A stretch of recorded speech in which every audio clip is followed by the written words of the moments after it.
सच्चिदानंद घन परमात्मा, पूज्य बाबा, पूज्य गुरुदेव, हम सब आपके अबोध बालक, आपके निमंत्रण पर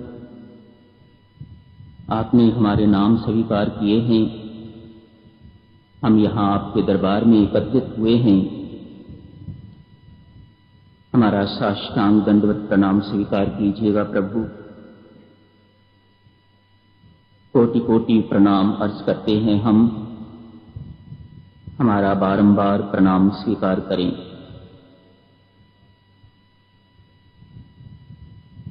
रामायणी सत्संग के लिए आप सबका हार्दिक स्वागत है। गुरुजनों का ये एक तुच्छ नौकर आप सबके श्री चरणों में कोटि कोटि प्रणाम अर्ज करता है। मेरी नतशिर वंदना स्वीकार कीजिएगा। हार्दिक अभिनंदन है आप सबका यहाँ पधारने पर। परम सौभाग्य की बात है ऐसा सुअवसर जो गुरुजनों की कृपा से हम सबको मिलता है। यही समय है जिस वक्त संसार का विस्मरण करके तो परमात्मा का स्मरण अधिक से अधिक कर सकते हैं। संसार में रहते तो संसार का स्मरण ही होता है, परमेश्वर का स्मरण तो लेश मात्र होता है। मानो गुरुजनों ने ऐसा सुअवसर प्रदान किया है जब आप अधिक से अधिक समय परमेश्वर के स्मरण में लगा सकते हैं और संसार का विस्मरण कर सकते हैं। जितने भी दिन हैं, लंबा साधना सत्संग है, बहुत दिन है, 3 रात्रि का नहीं, 5 रात्रि का नहीं, नवरात्रि सत्संग है, बहुत समय है। मैं आपसे हाथ जोड़ के यही प्रार्थना करूंगा, इतना अनमोल समय, इतना दुर्लभ सुअवसर जो मिला है, इसे गवाइएगा नहीं, इसका सदुपयोग कीजिएगा। जितना अधिक से अधिक आप कर सकते हैं। और काम ही क्या है यहां पर, और कुछ नहीं। इसलिए जिस काम के लिए मेरे गुरुजनों ने आपको यहां बुलाया है वही काम कीजिएगा। कोई व्यापार की चर्चा, कोई समाचार पत्र इत्यादि, कोई राजनीति की चर्चा, मानो कोई संसार की कोई चर्चा इत्यादि नहीं करनी। परस्पर परिचय इत्यादि क्या करना है, जान के आप साधक हैं, मैं भी एक साधक हूं, इतना ही पर्याप्त है। यही परिचय याद नहीं रहता। विभिन्न पर्सनैलिटीज यहां आई हुई हैं। वे सब अलग हो सकती हैं। कोई अमीर है, गरीब है, छोटा है, बड़ा है, कोई कर्मचारी है, कोई व्यापारी है, कोई रिटायर हो गया हुआ है, कोई कैसा है कैसा है। विभिन्न प्रकार के व्यक्तित्व यहां पर पधारे हुए हैं, पर एक व्यक्तित्व जिसे कभी नहीं भुलाना, वह है कि हम सब साधक। यहां आके ये बड़प्पन यदि नहीं मरा तो फिर कभी नहीं मरेगा, इसे कोई नहीं मार सकेगा। यदि गुरुजन भी हमारे बड़प्पन को, हमारे अभिमान को चकनाचूर नहीं कर सकते तो कोई नहीं कर सकेगा, ये कभी नहीं होएगा। इसलिए बेहतर यही है अपने आप को उनके श्री चरणों में समर्पित करके तो साधना कीजिएगा। लीजिएगा महाराज, सब कुछ आपके श्री चरणों में समर्पित है। हमारा अहंकार, अहम भी आपके श्री चरणों में समर्पित है महाराज, कुचल दीजिएगा इसे। लौटने पर हम इसे साथ नहीं ले जाना चाहते, इसे खत्म कर डालिएगा। तो कोई उपलब्धि जो यहां से आप प्राप्त करके जा रहे हैं, यदि वैसे ही फुंकारे मारते हैं जैसे मारते आए हैं, तो कोई उपलब्धि जो है वह नहीं मानी जाएगी। फिर तो कुछ नहीं पाया यहां रहते भी। कार्यक्रम इस प्रकार होगा। प्रातः 4 बजे जागरण की घंटी बजेगी। 5 से 6 बजे तक सत्संग हॉल में सभी को जाप करना होगा। ये रामायणी सत्संग का थोड़ा कार्यक्रम भिन्न होता है, बाहर लिख के भी लगा दिया गया हुआ है, पढ़ भी लीजिएगा, मैं सुना भी देता हूं आप सबकी सेवा में। लगभग 45 मिनट 50 मिनट का जाप होगा। आप माला लाइएगा। गिनती का जाप करना होता है, 10,000 जाप सुबह और 10,000 जाप शाम को। आप माला पर कर सकते हैं, समय पर कर सकते हैं, जैसे भी आपको लगे, पर 10,000 जाप इसी सत्संग हॉल में पूरा होना चाहिए। आप अतिरिक्त समय भी आ सकते हैं। बैठक होने से पहले 15 मिनट 20 मिनट आप पहले पधारें, जाप करें। जाप की संख्या 10,000 होनी चाहिए। इसके साथ थोड़ा भजन कीर्तन की कोशिश करेंगे, समय मिला तो होगा। 6 बजे चाय मिल जाएगी। उसके बाद सब लोग मिलके तो नीलधारा जाएंगे। तीर्थ स्थान है हमारे लिए। एक यहां निवेदन करूंगा, जो साधक अपनी गाड़ियां लेके आए हुए हैं, उनसे निवेदन है कि वे गाड़ी आगे तक ना ले जाएं, जहां से नीचे उतरने के लिए सीढ़ियां आरंभ होती हैं। गाड़ी सड़क के इस पार ही रखें। स्कूटर पर भी जो देवियां सज्जन जाते हैं, उनसे भी निवेदन है कि स्कूटर वाले को आग्रह न करें कि वहां तक आगे तक ले जाए। पिछली बार भी राज्य सरकार ने बड़ा भारी ऐतराज किया था और इस बारी भी वह इसी प्रकार से ऐतराज कर रहे हैं। बहुत लोग वहां जाने लग गए हैं, तो उनके आने जाने में किसी प्रकार की हमारी तरफ से असुविधा न हो, ये बात ध्यान रखिएगा। अपनी गाड़ियां नीचे ही रखिएगा। यदि आप आगे तक नहीं जा सकते तो वहीं से मत्था टेकिएगा, कोई बात नहीं। लेकिन गाड़ी जो है वह आगे नहीं ले जानी, और स्कूटर वालों को भी आग्रह नहीं करना कि वहां आगे तक लेके चले, जहां से नीचे उतरने के लिए सीढ़ी जो है वह आरंभ हो जाती है। वह कहते हैं it's not a parking space. ऐसा आज किसी संत महात्मा ने मुझे वहां पर कहा। सो इस बात का ध्यान रखिएगा।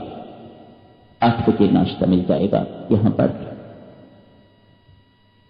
9 से 9:30 से 11 बजे तक श्री रामायण जी का पाठ होगा। उसके बाद दोपहर का भोजन 12 बजे मिल जाता है। 1 बजे से 2:30 बजे तक मौन रखा है स्वामी जी महाराज ने। आधा घंटा कम है मौन इसमें। किसी और चीज के लिए समय दिया होगा, कोई अवश्य कारण होगा कि स्वामी जी महाराज ने मौन का आधा घंटा समय यहां कम क्यों रखा है। 3 से 4:30 बजे फिर श्री रामायण जी का पाठ होगा। उसके बाद चाय मिल जाती है। सायं 6 से 7 बजे तक पुनः इसी हाल में 10,000 गिनती का जाप करेंगे, भजन कीर्तन थोड़ा करेंगे। उसके बाद रात्रि का भोजन मिल जाता है। अंतिम बैठक होती है 8:30 से 9:30 बजे तक, जिसमें अमृतवाणी का पाठ होता है। कुछ 2 शब्द आपकी सेवा में कह भी दिए जाते हैं, भजन कीर्तन भी होता है। 10 बजे विश्राम की घंटी बज जाती है। अपनी बत्तियां इत्यादि बंद करके विश्राम कीजिएगा, जाप कीजिएगा, पर आपस में बातचीत बिल्कुल नहीं करनी। अर्ज कर रहा था स्वामी जी महाराज ने इस साधना सत्संग में 1 से 2:30 बजे तक का मौन रखा है।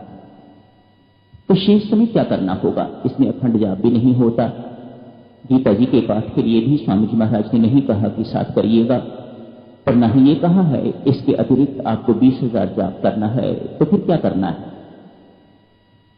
ऐसा मुझे लगता है स्वामी जी महाराज के हृदय की ये बात अवश्य इस प्रकार की होगी, जाप तो करना ही है, जाप तो छोड़ना नहीं। जितना आपके पास बैठे सभी की सभी सबके लिए अनिवार्य है। कहीं इधर उधर नहीं जाना किसी ने, सब बैठ के यहां अटेंड करिएगा। शेष समय जो भी बचता है, जाप तो हमारा स्वभाव होना चाहिए, जाप तो करना ही करना है। और इसके अतिरिक्त भी कुछ स्वामी जी महाराज के मन में अवश्य होगा। 3 घंटे के लिए रोज श्री रामायण का पाठ होगा। 1.5 घंटा एक बार, 1 घंटा दूसरी बार। साधक जनों खुल के बैठिएगा। जगह तो यही है कि बहुत भीड़ भड़ाका करने की आपको आवश्यकता नहीं है। पिल्लर के पीछे कोई बैठना चाहता है तो उसे जबरदस्ती बिठाने की आवश्यकता नहीं है। नहीं बैठते ना बैठे, आप जहां बैठना चाहते हैं मेरी माता सज्जनों वहीं बैठिएगा, आराम से बैठिएगा और प्रेम पूर्वक रामायण पढ़िएगा। नेतृत्व करने वालों से भी निवेदन है कि वे भी धीरे धीरे प्रेम पूर्वक रामायण पढ़ें और हम भी उनके साथ मिलकर प्रेम पूर्वक रामायण पढ़ेंगे। पढ़ने के बाद ऊपरी चीजें तो पता लग जाएंगी पढ़ते पढ़ते, सूक्ष्म चीजें पढ़ते पढ़ते नहीं पता लगती।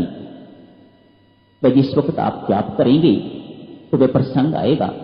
वो शूर्पणखा आज आई थी, क्या छोटी सी बात का किस प्रकार से उसने बतंगड़ बना दिया। वह क्या करना चाहती थी, उसकी भावना गंदी थी, अच्छी भावना नहीं थी। जाप करते हुए जब इस बात पर आप मनन एवं चिंतन करेंगे तो रामायण जो सूक्ष्म है, जो सूक्ष्म चीजें हैं जो रामायण में, वह आपके मानस में उतरेंगे। यूं कहिएगा भक्तजनों, स्वामी जी महाराज ने ये समय दिया हो जब आप रामायण जी को पढ़ने के बाद उस पर मनन चिंतन करके तो उसे अपने जीवन में उतारें। न जाने अनगिनत बार हम रामायण जी को पढ़ चुके हैं, लेकिन किसी के अंदर किसी एक पात्र का जीवन हमारे जीवन में उतरा हो ऐसा दिखाई नहीं देता।